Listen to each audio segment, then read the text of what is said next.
He has an interesting story.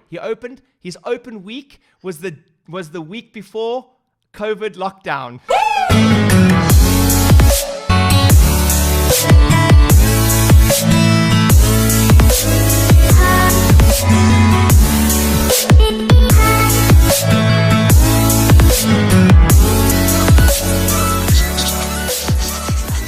Gareth, are you with us?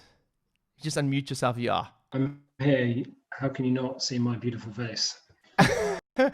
Dude, there's a lot of people in front of me here. First of all, everyone give Gareth a wave. Give Gareth a wave if you've got a screen there. Awesome. So let me tell you a bit about Gareth. Guys, Gareth... Not that thing. Don't tell them that. No, I won't tell them that. Gareth worked as an associate in my business for many, many years, and now has opened his own practice. He has an interesting story. His open week was the week before COVID lockdown. He had been open for 1 week and then he got shut down. He had over 100 new patients in his schedule. He implemented a lot of the strategies we taught him, and he was absolutely rocking. But then he got rocked by this thing. So Gareth, tell us a little bit about your reopening. I know we've spoken specifically about sales here, some of the things that you implemented. How did it help you, and what did you do in the business? Well, obviously for me, it's slightly different for me in the first place, mainly because obviously, although we had a list of people and new patients that we'd already had booked in, they weren't under care yet. We only had 3 people under care by the time that first week had finished.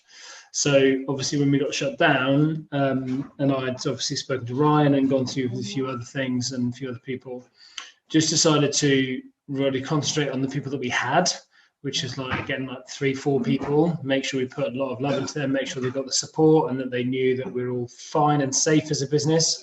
There's one particular report on, I think, the Friday before we shut down and said, well, I won't commit now because I'm unsure that you'll still be here as a practice. And that's a pretty sobering moment at that time. He's now back in undercare now, which is great. And I kind of wanted to be like, yeah, I showed you, we'd be fine.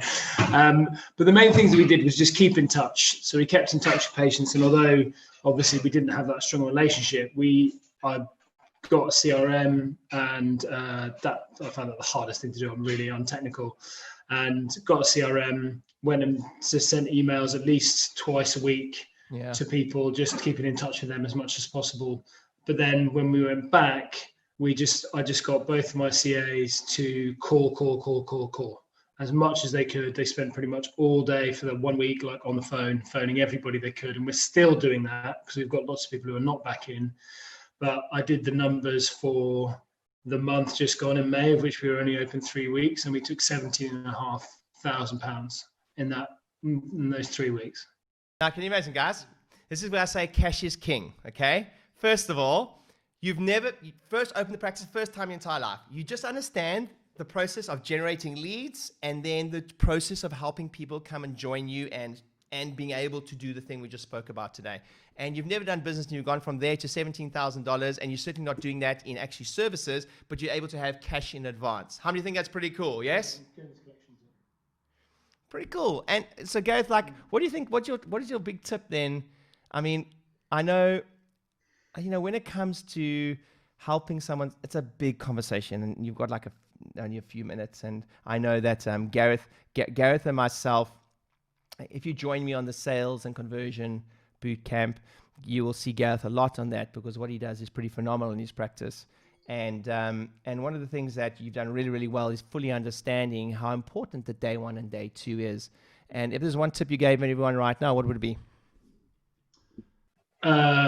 Be empathetic on your initial assessment, and make sure, this is going to be 2 tips, but dial in and find out why they are there, and ramp, as you said already, ramp the emotion up.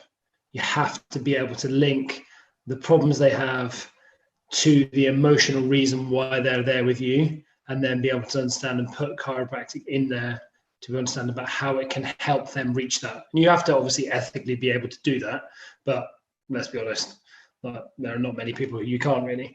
So that's been huge, been absolutely huge. And why do you think we struggle so much with it though? As a profession, it feels almost uncomfortable. Think about this now. It almost feels uncomfortable to talk about it in this setting. almost, and it's like kind of part of the problem. And why do you think we almost struggle to go there? I think it's ego. I think we want to be like I find myself triggered by it lots, especially on social media, but more thinking about like looking at, oh, well, what are they doing? What are they doing here? Like talking about our peers. But rather than just for that time being present with that individual and being like, look, I know like an ego doesn't mean that you can't think you're good at what you do. Like that's super important. You need to be able to know yourself and know that you're a good practitioner, you're good at what you do, you know what your skill set is, but also making sure that you can understand from that person and be there for them and understand what they need. And I mean, I had a patient today, she quite clearly couldn't afford care, like talking about how she's in debt and everything like this all the way through. And I would love to be a story about how she like signed up for a middle number plan, but she didn't. But I wasn't going to change my recommendations or change my price plan to suit her, because she will be one of those who would come a couple of times and I'd be left feeling awful. But in that time, we'll follow up with her relentlessly. And it might be, she told me to take her 5 years out of debt. As soon as she's out of debt, she'll be coming to us. That's the way that I see it. Cool. Because of that connection that we made in that time.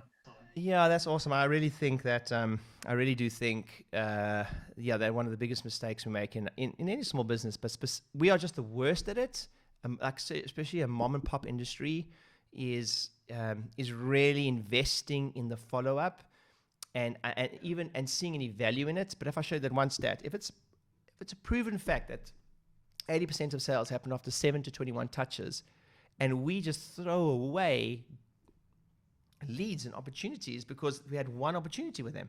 You know, most of the time it happens because people don't create enough content. But that's freaking awesome, dude. Listen, I just want to say that I'm so impressed with what you've done to I mean, imagine being able to look back and go, I opened a practice a week before the biggest economic shock this planet's ever seen. The book is going to be good. Maybe the book is going to be trying to think and then play me in a movie. We'll see. And then having the skill set to be able to maneuver your way out of that from a cash flow perspective. Because I would say that you would be more cash rich from the business than 90% of people who've been in practice for 20 years. Why? Because you can generate, and cash is still king, specifically at this time in everything. So, dude, that's freaking awesome. Listen, guys, please give Gareth a virtual round of applause. Hey guys, thanks for watching the video. I hope it was helpful. If you haven't yet subscribed, please subscribe, hit the like button, and share the video or leave a comment. It would really mean a lot to me. Also, if you haven't subscribed, my statistics show that over 70% of you that watch my videos aren't subscribed. Hit the subscribe button. You do not want to miss the practice growth strategies I'm going to be teaching over the next couple of months. See you on the other side.